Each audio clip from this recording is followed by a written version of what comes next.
अस्सलाम वालेकुम, welcome to my YouTube channel video update tech. तो कैसे हैं आप सब। आज हम CS403P की लैब नंबर 5 और 6 क्लियर करेंगे। तो बिना टाइम वेस्ट के चलते हैं हम अपनी लैब की तरफ। लेकिन इससे पहले अगर आप मेरे चैनल पर फर्स्ट टाइम आए हैं तो इसको सब्सक्राइब। इस वीडियो के अंदर हम CS403 प्रैक्टिकल की lab number 5 and lab number 6 को कवर करेंगे। दोस्तों यहाँ से हमारा जो प्रैक्टिकल है वो प्रॉपर स्टार्ट होने जा रहा है। लैब नंबर 5 के अंदर बेसिकली हमने रिलेशनल डेटाबेस बनानी है, relation schema of the candidate. Basically आपने एक कैंडिडेट टेबल बनाना है किसके अंदर, एक डेटाबेस के अंदर, और आपकी डेटाबेस का नाम होगा इलेक्शन कमीशन ऑफ पाकिस्तान यानी ECP। ये आपकी डेटाबेस का नाम होगा जिसमें आप एक टेबल बनाओगे कैंडिडेट के नाम से, और उस कैंडिडेट टेबल के अंदर कौन कौन से एट्रीब्यूट होंगे। कैंडिडेट नेम होगा, कॉन्स्टिट्यूएंसी, उसके बाद उसकी एज होगी और क्वालिफिकेशन टाइप जो है वो टेक्स्ट होगी। और यहाँ पे हमने करना क्या वो मिसाल ने बताया, a database relation having 4 tuples. Sir कह रहे हैं इसके लिए आपने एक टेबल बनाना है जिसमें आपने कम से कम 4 टपल्स यानी 4 रोज यानी 4 रिकॉर्ड्स जो कैंडिडेट का पहले टेबल इंस्टॉल करना सिखाया। अगर आपने वो वीडियो नहीं देखी तो अगर आपके पास, मैंने यहाँ पे इसको पिन कर दिया अपने टास्क बार के ऊपर अपने SQL सर्वर मैनेजमेंट स्टूडियो को। और आप SQL लिखते हो ना तो यहाँ पे आपको ऑप्शन मिलेगा SQL सर्वर मैनेजमेंट स्टूडियो, आगे जो भी वर्जन होगा वो वर्जन आएगा 20। तो यहाँ मैंने इसको अगर ओपन करना तो मैं इसके ऊपर क्लिक करूँगा, लेकिन मैंने इसको ऑलरेडी पिन किया हुआ है। अच्छा, अगर आपने पिन करना हो तो कैसे पिन करते हैं, उसके लिए आप सिंपली इसके ऊपर ऐसे राइट क्लिक करो। जैसे ही आप राइट क्लिक करोगे तो वहाँ पर एक ऑप्शन मिलेगा आपको पिन टू टास्क बार। जैसे आप पिन टू टास्क बार के ऊपर क्लिक करोगे तो आपका ये पिन टू टास्क बार हो जाएगा। ठीक है दोस्तों, जब आप first time SQL server management studio को बल्कि फर्स्ट टाइम नहीं, जब भी ओपन करोगे ना तो आपके सामने कुछ इस तरह का इंटरफेस आएगा। बेसिकली ये कह रहा है कि SQL सर्वर के साथ जैसे ही कनेक्ट होगा तो क्लिक कर देना है। जैसे दोस्तों आप न्यू क्यूरी के ऊपर क्लिक करेंगे तो आपके सामने इस तरह एक पेज ले जाता हूँ डेटाबेस के अंदर। तो सबसे पहले ठीक है वो लाइन आपकी कमेंट हो जाती है। अच्छा, ये डेटाबेस कैसे क्रिएट करते हैं उसके लिए दोस्तों हम लिखते हैं, उसके लिए क्यूरी होती है क्रिएट डाटा। कोई क्यूरी था मैं यहाँ, ठीक है जी, ECP मेरे डेटाबेस का नाम है, समझ आएगी बात की। तो ये दोस्तों डेटाबेस क्रिएट करने की क्यूरी है क्रिएट डेटाबेस, आगे डेटाबेस का नाम ECP। तो अब जनाब हमने एक काम सक्सेसफुली कर लिया है, लैब नंबर 5 की हमने डेटाबेस क्रिएट कर लिया। अब इस डेटाबेस के अंदर दोस्तों हमने क्रिएट करनी है अपना टेबल। तो दोस्तों किसी भी डेटाबेस को जब आप क्रिएट करते हो ना तो उस डेटाबेस के अंदर कोई भी चीज़ क्रिएट करने से पहले यूज़ नहीं करोगे। तो आप किसी भी डेटाबेस को दोस्तों यूज़ कैसे करते हैं उसके लिए क्यूरी होती है सक्सेसफुली। तो ये हमने बेसिकली क्या किया, अपनी डेटाबेस को यूज़ करना शुरू करने जा रहे हैं। मतलब हम कह रहे हैं मैंने अपने इस डेटाबेस के अंदर टेबल क्रिएट करना है। उसके लिए बता देता हूँ आपको तरीका। हम लिखेंगे क्रिएट टेबल, क्या लिखते हैं, क्रिएट टेबल देन टेबल का नाम। तो मेरे टेबल का नाम है कैंडिडेट। ठीक है, कैंडिडेट का C कैपिटल स्मॉल लगा देते हैं। चलिए एट्रीब्यूट जो है वो क्रिएट करने हैं। तो हमने इसमें कौन कौन से एट्रीब्यूट लगाने हैं। सबसे पहले कैंडिडेट नेम, ठीक है। इस एट्रीब्यूट की टाइप हमने रखनी है टेक्स्ट। तो हम यहाँ पे लिखेंगे इसकी मैंने टाइप जो है टेक्स्ट रखनी है। उसके बाद उसको बताते हैं कोई भी, उसके लिए हम लिखते हैं प्राइमरी की। चलिए लिख लिया। अब लगाएंगे आगे कॉमा क्यों लगाते हैं।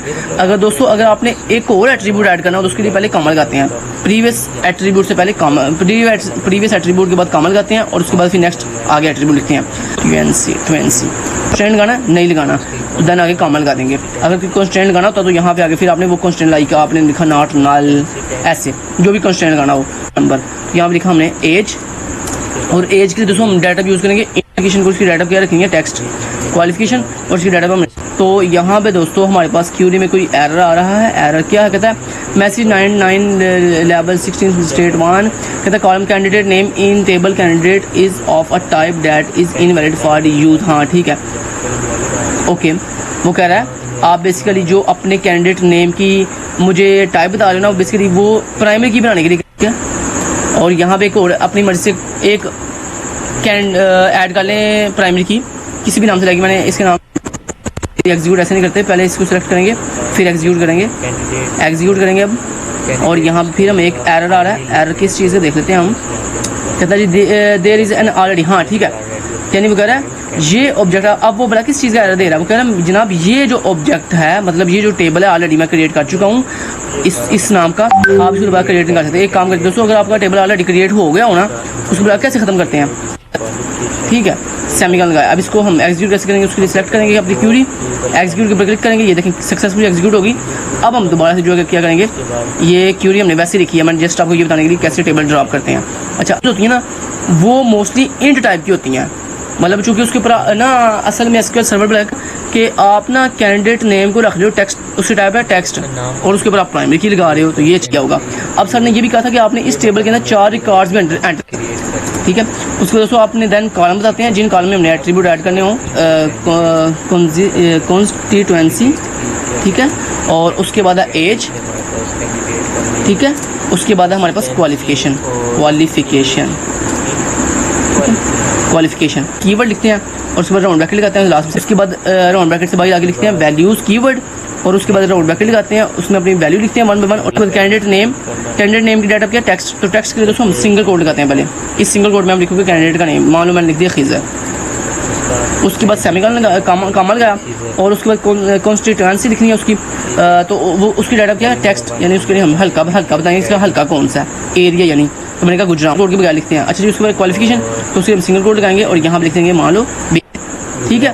मल्टीपल रिकॉर्ड एंटर कैसे करोगे, उसके लिए आप के लिए आसान तरीका ये होता है कि आप इसी चीज़ को ऐसे कॉपी करो, डुप्लीकेट करो, ठीक है। और दोस्तों अगर आपने एक ही इंसर्ट क्यूरी के साथ मल्टीपल रिकॉर्ड एंटर करने हो ना, तो क्या करते हैं, ये जो आपने वैल्यूज लिखी है ना, इन वैल्यूज वाली ब्रैकेट को ऐसे कॉपी करते हैं। कॉपी करने के बाद यहाँ पे लगाएंगे आप कॉमा, ये इसके लिए पहली जो राउंड ब्रैकेट है ये आपकी फर्स्ट रो के लिए है, उसके बाद कॉमा, फिर उसके बाद आपकी ये सेकंड रो है, फिर कॉमा, फिर ये आपकी थर्ड रो है, फिर कॉमा, फिर उसके बाद आपकी फोर्थ रो है, और लास्ट में सेमीकोलन। अब यहाँ पे आप सिर्फ आईडी चेंज कर लो, और जो भी डाटा चेंज करना है वो लिख लो आप लोग, ID2, ID3 एंड ID4, क्योंकि आपको पता है ना प्राइमरी की यूनिक होती है। और यहाँ पे मान लो आपने खिज़र की जगह पे लिख लिया जैसे